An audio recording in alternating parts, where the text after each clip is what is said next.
Hi, it's Chris Dames here from Cervello Financial Planning, and welcome to this edition of Cervello Live. Hope you're doing well. Hope you're having a good Monday night so far. I'm actually recording this on Wednesday afternoon, but you'll see it coming out live the following Monday. Purely and simply because I've got exams next week. I've got exams next Wednesday, and I wanted to make sure that we did something for you so I could hit the books ready for my exams. And in our world, in the world of financial planning, to make sure that we are always up to date with the latest information, delivering what we need to for our clients. The learning never stops, so we always make sure that we're continuously learning. I've got a 3-hour COVID compliant written exam with face mask and laptop, so it'd be an interesting experience. I've never had a COVID compliant exam before, and it will be interesting to see how it goes. But one thing that we wanted to mention, because it's out today, is our What Happens Next white paper. And if you don't know what that is, let me explain. So here as a business, what we want to do is make sure that we're delivering useful information, useful tools, useful insight to our clients, our professional introductions, and people who may be deciding to work with us or not. And one of the things that we've been working really hard on recently is a white paper called What Happens Next. Now, let me just tell you the story of how this came about. This came about because when we went into lockdown, new clients stopped picking up the phone.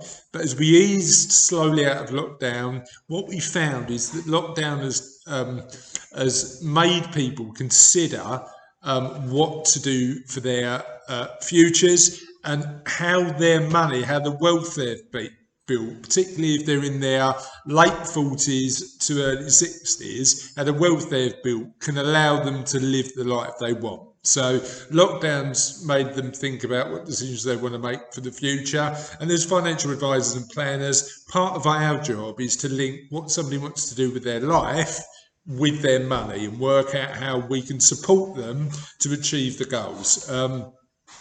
So what we wanted to do is understand a bit more about what people were thinking, what people were feeling, and share a tool that you can use to potentially navigate that change. And what I'm going to do today is just share what we share in the white paper. Now you can get access to the white paper. I'll make sure that the link is somewhere along on the screen as I'm saying this. Russ, can you sort that? That'd be amazing.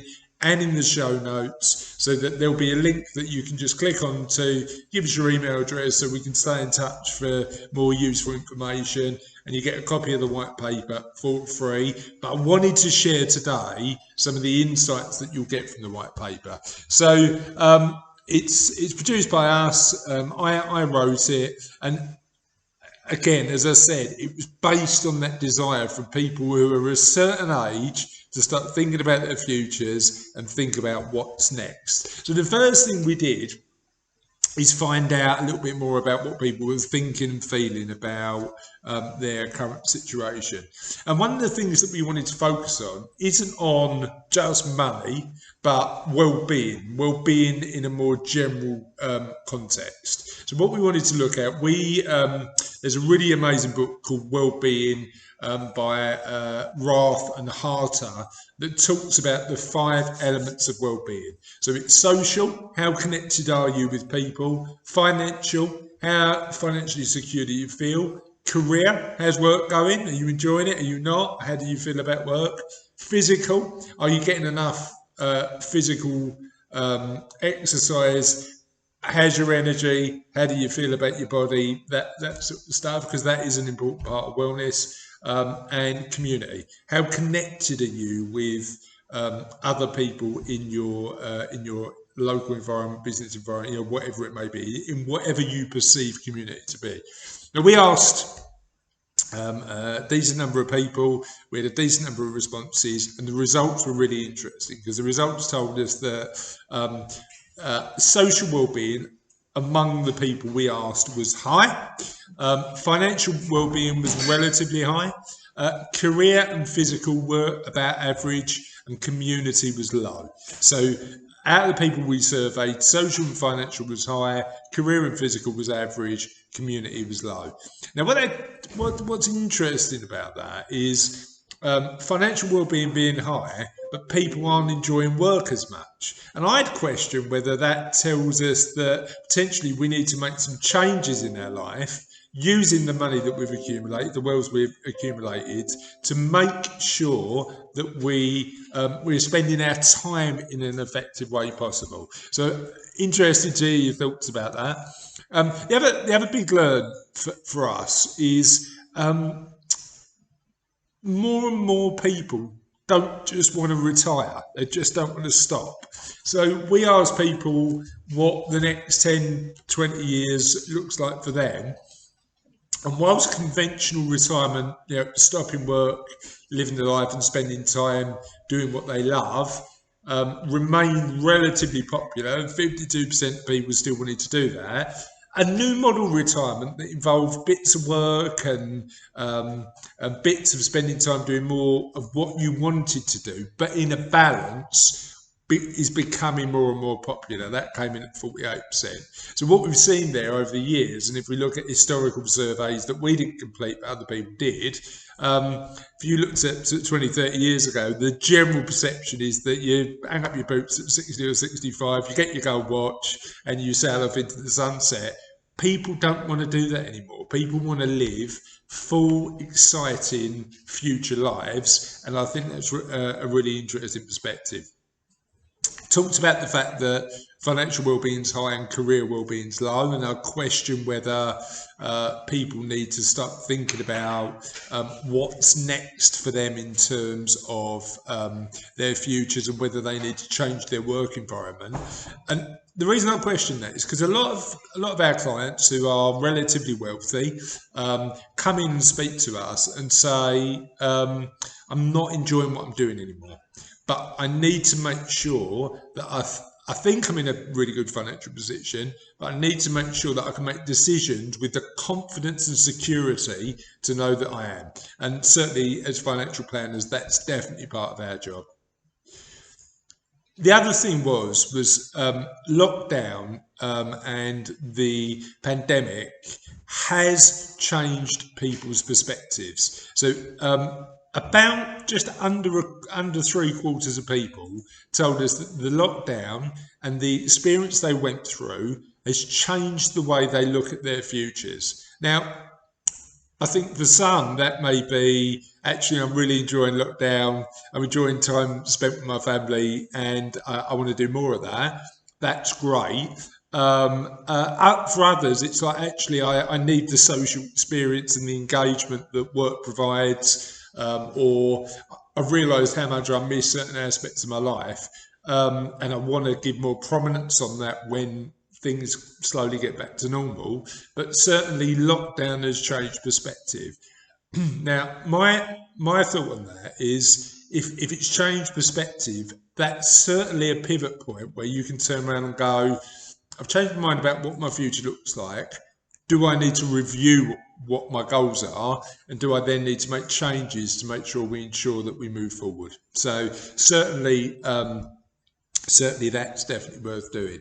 And then the other thing, and if I'm honest, it was no surprise to us, but certainly a really good validation. Individuals who work with professionals, be it a business coach, financial planner, accountant, personal coach, tend to have typically higher financial well-being than those who don't. And the way we've measured that is we've looked at research the financial regulator, the FCA, did about average financial well-being. And we know that a lot of the respondents to the survey are either clients of ours or have coaches, accountants or business owners they work with. And certainly the fact that they're higher, they've got higher financial well-being seems to allude to the fact that they work with experts to support them. They work with experts to help them. So that's the research. But I think before I talk a little bit about a tool that might be useful for you to look at to navigate what's next in your life, it's really important to talk about one thing, and that thing is purpose. Okay, so effectively, purpose, in my perspective, is the thing that gets you up in the morning and says, right, I'm really excited about today. And some of us have got it, some of us haven't. Purpose is always personal to you. You know, your purpose. Excuse me.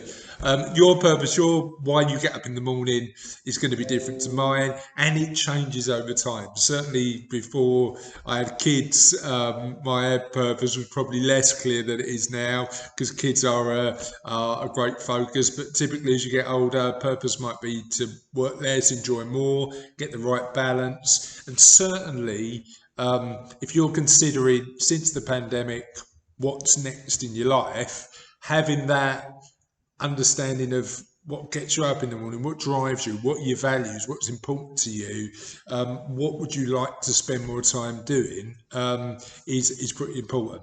Now, if I look at my clients, some of them say my purpose is to increase my, and they never say this, but increase my social and physical well-being because I want to spend more time on the golf course.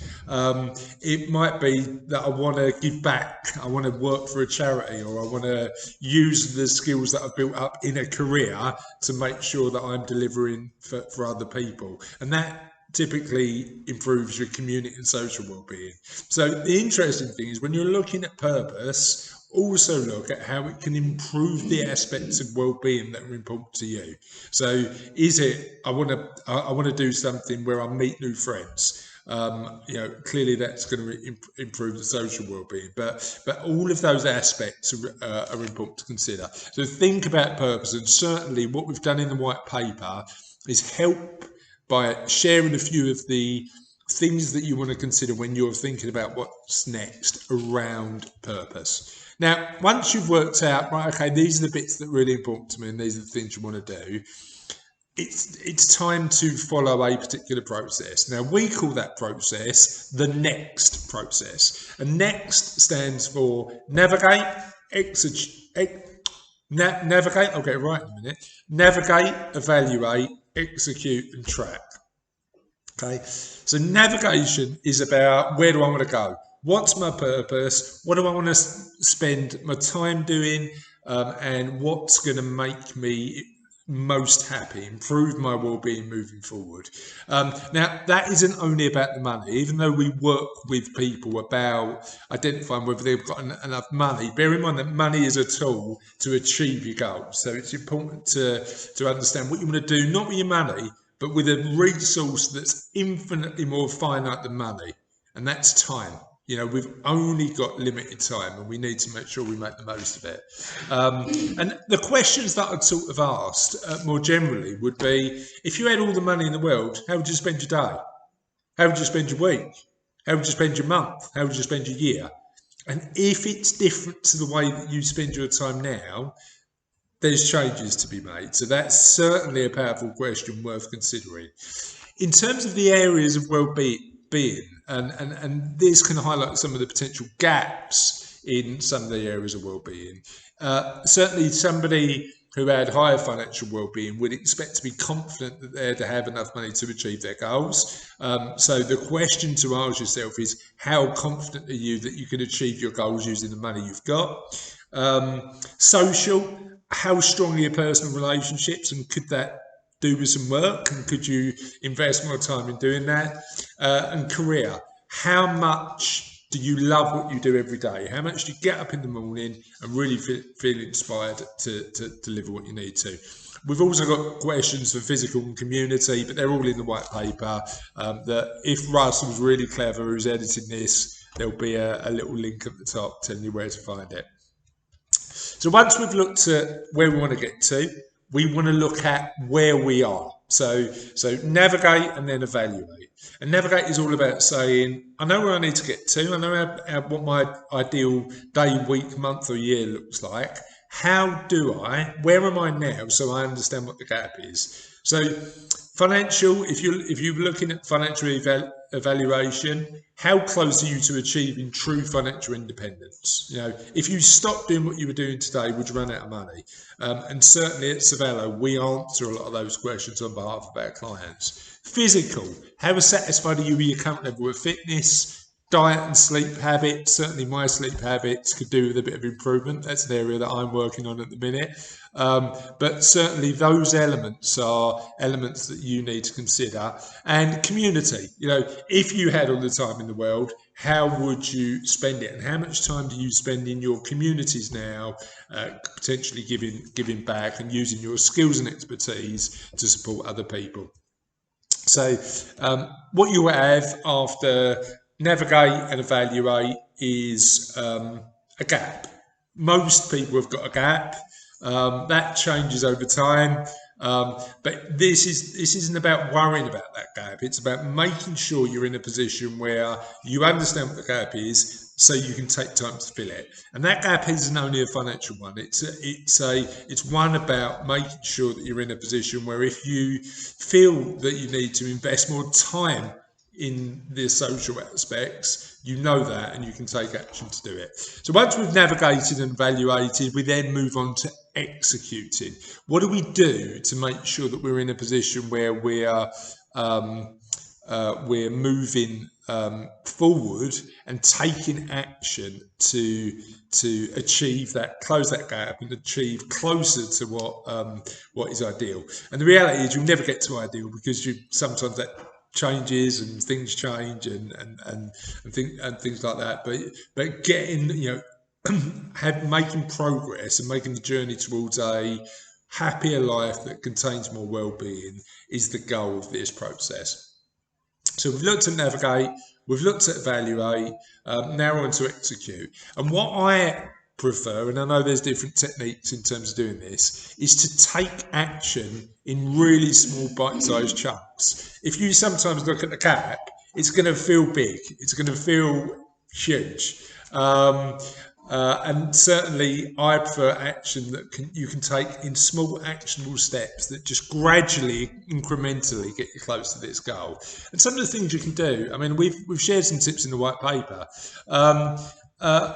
One of the ones that I think everybody should look at when it improves, because it improves financial well-being, is it's been evidenced, it's been shown by research time and time again, that spending money on experiences, spending money on a holiday or a journey or creating memories with people makes you happier than buying stuff, buying material goods. And the reason for that is because when you buy material goods, you get a little endorphin kick when you buy it.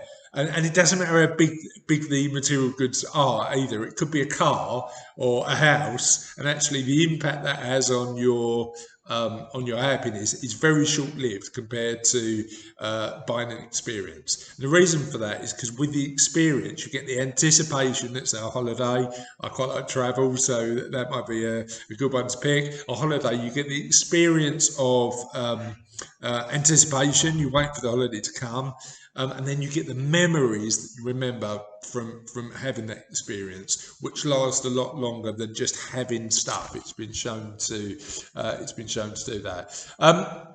One area that I certainly need to focus on improving is my social well-being, because I certainly need to do that. And one of the tips that I'm going to take from this white paper that I've written, but I've still got loads of learning to do, is just stay in touch with people more. Phone a friend, speak to somebody you haven't spoke to in ages. It's shown, and again, the evidence states that people who are engaged socially spend about 6 hours a day, and that isn't just on the phone or with their friends. That could be at work or doing something else. 6 hours a day engaged with other people. That overall makes you happier.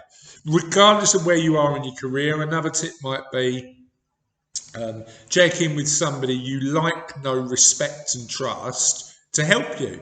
And that might be, for a lot of our clients who are in their 50s and 60s, they are pretty experienced. They are pretty forward in their particular career. But there's always somebody that can help you, and particularly if you're thinking about what's next in your career and life, and you're learning a new set of skills, or you're learning about a new industry or profession, that transition then means that you need a mentor that can help you make that jump. So there's 3 tips there, and we've got a couple of pages of tips on the white paper.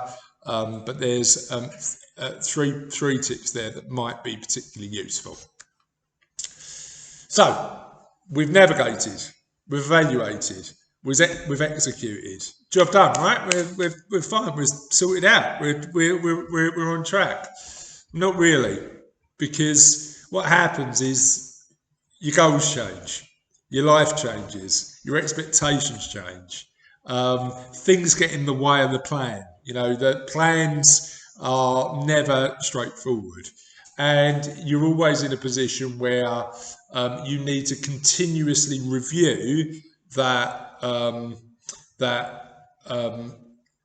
plan to make sure that as your goals, the current situation, and the action you take changes, and you might be getting closer to those things, but as all of that changes, you're keeping track. So it's navigate, evaluate, execute, track. And what that involves is just sitting down once a year, glass of wine, piece of paper, or your soft or hard beverage of choice, and saying, where am I now? Where do I want to get to? What's changed since last year? And what do I need? What action what do I need to execute? What action do I need to do to change it? Certainly with the clients that we work with, some years there's nothing changed. It's business as usual, and actually they don't need to take any particular action because they're happy with where they are, and nothing's changed. Other times there's circumstances that change people's perspectives and their goals change, and then we need to make sure that from our perspective as financial advisors, the money is doing the job for the new goals. So certainly track is really important. Once you're navigating, evaluating and executing, check in for financial planners, it's once every 6 months, once every year, but just make sure that you're in that process. Now, certainly one thing that's really important in any aspect of our lives is accountability.